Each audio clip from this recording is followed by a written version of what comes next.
archiving every distortion. I am Ibrahim Traore, and today I'm pulling off your masks. Yes, you heard correctly. I, whom you call a young military junta leader, whom you brand as a dangerous radical, whom you serve up as an anti-Western dictator, am now telling you the truth. And this time you cannot turn off your microphones. This time you cannot turn away your cameras. This time your editors cannot cut this speech. Because the world you monopolize no longer exists. Because millions will hear these words now, without passing through your filters, without being subjected to your distortions, without being muddied by your lies. I am 34 years old. Every day of my life, I grew up with your lies. As a child, I would watch Africa on television. Always the same images. Children with flies, dry lands, weapons, death. This is Africa, they told us. This is what Africa is. And we believed it. We were ashamed of ourselves. We were ashamed of our own lands, of our own people. But then I grew up. I read, I researched, I questioned, and I understood that the Africa you showed us wasn't real. The story you told us was a lie. The fate you imposed on us was a script you had written. For years, how have you portrayed Africa? How have you shown it? How have you sold it to your viewers? As if we were creatures who had no share of humanity. As if we were savages left outside of civilization. As if we were wretches waiting for you to save us. Every day, every hour, every minute, the same story plays on your screens. Hunger, war, disease, corruption, terror, chaos. These are the words that come to mind when Africa is mentioned. In your Africa dictionary, there are no other words. Di usia 34 tahun, Ibrahim Traore menjadi presiden termuda di dunia. Tapi bukan itu yang membuat dunia gemetar. Yang membuatnya ditakuti Barat adalah karena ia tidak sekadar berbicara, ia bertindak. Ibrahim Traore adalah pemimpin yang lahir dari kesabaran rakyat yang terlalu lama ditindas. Ia tidak naik ke tampuk kekuasaan lewat kampanye mewah, merubah aturan lewat Mahkamah Konstitusi, dari bapaknya, dari pamannya, atau janji manis di TV dengan membuka 19 juta lapangan pekerjaan. Ia naik karena keinginan rakyat, bukan keinginan bapaknya. Ia naik karena rakyat sudah lelah. Lelah dengan kemiskinan, lelah dengan korupsi, lelah dengan para pemimpin yang tunduk pada kepentingan asing. Dan yang membuatnya ditakuti adalah keberaniannya. Traore bukan pemimpin biasa. Ia tidak lahir dari elit politik. Ia bukan hasil polesan institusi asing, bukan jebolan Universitas Eropa, bukan anak emas lembaga donor internasional, bukan anak dari mantan presiden, bukan titipan para politikus. Ia tumbuh dari barak militer, debu jalanan, dan jeritan rakyat Burkina Faso, negara kecil yang terlalu lama dianggap tak penting oleh peta dunia, tapi kaya akan emas dan mineral yang terus disedot keluar oleh tangan-tangan asing. Burkina Faso bukan negara yang asing dengan penderitaan, kemiskinan struktural, intervensi asing, serangan kelompok bersenjata, dan pemerintahan boneka, semua pernah mencenggeram negeri ini. Dan ketika rakyat mulai muak, Traore datang bukan sebagai juru selamat, tapi sebagai pemantik perlawanan. Ia tidak menjanjikan kekuasaan, ia menjanjikan kemerdekaan. Ketika ia memimpin kudeta tahun 2022, langkah pertamanya sangat jelas, usir pasukan Prancis. Ia memutus hubungan militer dengan Barat. Ia mengusir semua pengaruh asing yang selama ini membungkam kedaulatan bangsanya. Ia menolak untuk terus tunduk pada sistem ekonomi global yang membuat Afrika kaya secara alam, tapi miskin secara kebijakan. Ia bersumpah untuk mengembalikan kekayaan negara kepada rakyat, dan bukan kepada konglomerat luar negeri. Ia menasionalisasi tambang-tambang emas yang sebelumnya dikendalikan oleh perusahaan asing. Ia meninjau ulang semua kontrak eksploitasi sumber daya. Dan yang paling kontroversial, ia berpaling ke timur. Ia menyalin kerjasama militer dan ekonomi dengan Rusia, bukan karena ingin memulai konflik baru, tapi karena ia ingin memutus ketergantungan yang selama ini membelenggu negaranya. Langkah ini membuat Barat resah, karena mereka sadar Traore bukan sekadar presiden Burkina Faso, ia adalah simbol bangkitnya Afrika baru. Pengaruhnya merambat cepat, di Mali, di Niger, di Guinea, dan mungkin sebentar lagi ke seluruh wilayah Sahel. Traore membangkitkan semangat pan-Afrikanisme, semangat persatuan benua hitam untuk berdiri di kaki sendiri. Ia berbicara lantang tentang pentingnya keluar dari cengkeraman hutang, IMF, dan agenda-agenda luar yang merampas masa depan Afrika. Dalam pidatonya yang viral, ia berkata, "Kami lebih baik mati berdiri daripada hidup sebagai budak." Kata-katanya menjadi senjata. menyusup ke ruang-ruang akademik, ke media sosial, ke rapat-rapat tertutup para penguasa dunia. No hope, no success, no development, no resistance, no honor, no pride, no victory. So I ask you, New York Times, Washington Post, Guardian, Le Monde, have you ever made Africa's successes your headlines? How many times have you written about Rwanda's technology miracle? How many times have you shown Ethiopia's reforestation project? How many times have you praised Botswana's democratic success? How many times have you described Kenya's entrepreneurial ecosystem? No, because these don't fit your scenario. Your Africa cannot be successful. It cannot, because then how will you legitimize your exploitation? If it's not in need of help, how will you intervene? If it's not backward, how will you look down on it? Have you ever asked yourselves, has any editor sitting at their desk, any news director in a meeting, any columnist at their keyboard ever thought, why are the people of the world's richest lands poor? Here are the numbers for you, real numbers. Africa owns 70% of the world's cobalt reserves. Your cell phone, your computer, your electric car won't work without cobalt. This cobalt comes from Congo, but Congolese can't afford cell phones. Africa owns 90% of the world's platinum reserves. Catalytic converters, electronic devices, medical implants, they all need platinum. This platinum comes from South Africa, but South Africans are crushed by unemployment. Africa provides 30% of the world's gold production. Mali, Burkina Faso, Ghana, Tanzania. Gold flows like rivers from our lands, but our people swim in poverty. Africa supplies 65% of the world's diamond production. Botswana, Angola, Congo, Sierra Leone, billions of dollars worth of diamonds are extracted, but our miners live on $1 a day. Africa owns 35% of the world's uranium reserves. Niger, Namibia, South Africa. Nuclear plants run on our uranium. Paris lights burn with our uranium, but our villages have no electricity. And you still ask, why is Africa poor? No, the right question is, how was Africa kept poor while being so rich? Here's your answer. Colonialism didn't end. It changed shape. You used to come and occupy our lands. Now you come and establish companies. You used to take by force. Now you make agreements. You used to rule with the whip. Now you rule with credit. Let me give you concrete examples. With numbers, names, dates, but you'll never write about these. Glencore, Swiss-based mining giant, extracting cobalt in Congo. 2022 revenue, $256 billion. Tax paid to Congo, $500 million. That's 0.2%. Is this justice? Rio Tinto, British-Australian mining giant, extracting bauxite in Guinea. 20 million tons annually. What's left for Guinea? Environmental pollution and cancer.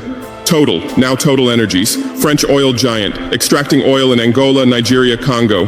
2022, profit, $36 billion investment in Africa, dirty pipelines, Anglo-American, founded in South Africa but now in London.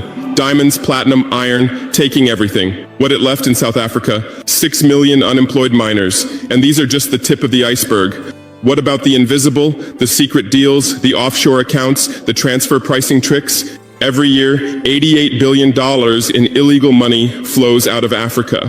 Who writes about this? Every year, $45 billion in aid comes to Africa. Everyone writes about this, but no one says Africa is not the continent receiving aid, it's the continent giving aid. While you zoom your cameras on swollen bellies, there is a huge system working silently in the background. Every day, tons of gold, diamonds, cobalt, uranium, oil leave our land. But how? Here is the system. Step 1, create corruption, bribe our leaders, open offshore accounts, promise them a life of luxury, send their children to your schools. Step 2, make deals, get 50-year, 99-year concessions, ask for tax exemptions, be exempt from environmental rules, ignore labor rights. Step 3, control the infrastructure. Take over ports, airports, railways, but only from the mine to the harbor. Don't build roads to the villages. Don't bring electricity to schools. Step 4, provide security. Set up private security companies. Arm them. Declare protesting. Step 5, silence the media. Buy local journalists. Suppress opposing voices. Serve internal unrest news to international media.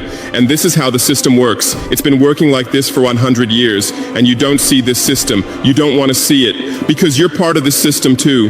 Who are the biggest advertisers of New York Times, CNN, BBC, oil companies, mining companies, arms companies, pharmaceutical cartels, the companies that exploit Africa? You live on their money, you defend their interests, and what I'm about to tell you might cost me my life, but it's no longer time to be silent. France's system in Africa is the CFA franc. 14 African countries still use French colonial currency. 50% of these countries' central bank reserves sit in the French treasury. France applies negative interest to this money, so we pay France to use our own money. Through this system, France transfers $500 billion worth of resources from Africa every year. Does anyone write about this? No. But when France gives Africa 10 billion euros in aid, it makes headlines. Britain's system is more sophisticated. London is the world's money laundering center. City of London, offshore paradise. Every penny stolen from Africa passes through London. Jersey, Guernsey, Cayman Islands, Virgin Islands, all under British control. Africa's wealth hides there. America's system is AFRICOM, Africa Command, 46 military bases on the continent. Official purpose, security. Real purpose, resource control. Drones in our airspace every day, listening devices everywhere. They say fighting terrorism, but it's not terrorists, it's people's leaders who are targeted. China is the new player, says win-win, builds infrastructure, gives credit, but in exchange for what? 99-year port concessions, mining rights, agricultural lands, debt-trap diplomacy, ask Sri Lanka, ask Zambia, and you write about none of this. Why? Because you're not free press. You're corporate press. Your bosses are billionaires. Jeff Bezos bought Washington Post. Why? For love of journalism? Rupert Murdoch's media empire. Fox News, Wall Street Journal, The Sun, The Times, all from the same hand, all giving the same message. West is good, others are bad. Carlos Slim is the largest shareholder of New York Times, Mexican billionaire. Where's his wealth from? Monopolized telecommunications, got rich off Latin America's back, now controls America's most respected newspaper, and you claim to do independent journalism? Who are your editors? Which schools did they graduate from? Harvard, Yale, Oxford, Cambridge? Always the same elite schools, always the same worldview, always the same prejudices. How are your reporters selected? How many languages does your Africa correspondent speak? French, English, that's all. Swahili, Hausa. Hari ini Ibrahim Traore dianggap pahlawan oleh rakyatnya. Di jalanan Ouagadougou, namanya dielu-elukan. Bendera negaranya dikibarkan bersama poster bertuliskan, "Kami bersama presiden yang tak bisa dibeli." Tapi di ruang diplomasi barat, ia jadi momok. Karena dunia tak pernah siap menghadapi pemimpin muda yang tak bisa dikendalikan, tak bisa dijinakkan, dan tak takut mati demi bangsanya. Inilah Ibrahim Traore, presiden 34 tahun yang tak hanya memimpin negaranya, tapi membangunkan satu benua dari tidur panjang bernama kolonialisme modern. Dan di balik wajah mudanya, ada jiwa perlawanan yang membuat dunia bertanya, apakah ini awal dari revolusi Afrika yang sesungguhnya? Dan sejak hari pertama menjabat, ia mulai bekerja. Bukan untuk elit, bukan untuk media, tapi untuk rakyat. Ia mulai membangun jalan-jalan di desa-desa yang dulu tak pernah dijamah pembangunan. Ia mempercepat pembangunan sekolah, rumah sakit, dan sarana publik lainnya di wilayah yang sebelumnya hanya dikenal lewat statistik kemiskinan. Di bawah pemerintahannya, rakyat mulai melihat trek-trek materi yang melintas, bukan lagi konvoi militer asing. Mereka melihat gedung pemerintahan dibangun dengan wajah baru, bukan hanya tenda bantuan internasional. Ia memperkuat konektivitas antar wilayah, meningkatkan akses air bersih dan irigasi pertanian, memfasilitasi koperasi petani dan UMKM kecil untuk bertumbuh. Dan semua ini dalam hitungan tahun, bukan dekade. Banyak yang heran, bagaimana mungkin negara sekecil Burkina Faso bisa bergerak secepat ini? Jawabannya sederhana, karena pertama kalinya negara ini dipimpin oleh seseorang yang benar-benar ingin memajukan rakyat, bukan menjilat kekuasaan luar. Di bawah Traore, anggaran negara diarahkan ulang, bukan lagi untuk membayar hutang luar negeri yang tak pernah dirasakan rakyatnya, tapi untuk membangun masa depannya nyata. Ia menghapus banyak perjanjian sepihak dengan perusahaan tambang asing yang hanya mengeruk emas dan meninggalkan lubang. Kini kekayaan alam dikelola lebih mandiri, dan hasilnya apa? Digunakan untuk membangun negeri. Traore membuktikan bahwa pembangunan tidak membutuhkan IMF, tidak membutuhkan diktat dari luar, cukup kemauan politik dan keberanian untuk merdeka. Ia tidak hanya menciptakan harapan, ia menciptakan perubahan nyata yang bisa dilihat, disentuh, dan dirasakan rakyat. Sementara banyak pemimpin hanya sibuk dengan simbol, dia sibuk dengan fondasi. Sementara dunia sibuk mencurigainya, rakyatnya sibuk berterima kasih. Dan itulah sebabnya Barat takut. Karena dalam sosok Ibrahim Traore, dunia melihat pemimpin muda yang bukan hanya bicara soal perlawanan, tapi membuktikannya lewat kemajuan konkret. Hari ini Burkina Faso mulai berubah. Dulu dijadikan contoh negara gagal, kini dijadikan simbol perlawanan. Dan Ibrahim Traore dengan segala kesederhanaannya telah menjadi simbol harapan baru bagi seluruh Afrika. Seorang pemuda yang tak bisa dibeli, tak bisa ditundukkan, dan tak akan berhenti sampai rakyatnya berdiri tegak, bermartabat, dan benar-benar merdeka. Inilah revolusi sunyi yang sedang berjalan di bawah nama Ibrahim Traore. Dan mungkin ini bukan hanya tentang Burkina Faso, tapi tentang Afrika yang sedang bangkit.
We believe that terrorism that we can see today is a legacy of imperialism, and that's something that we fight against.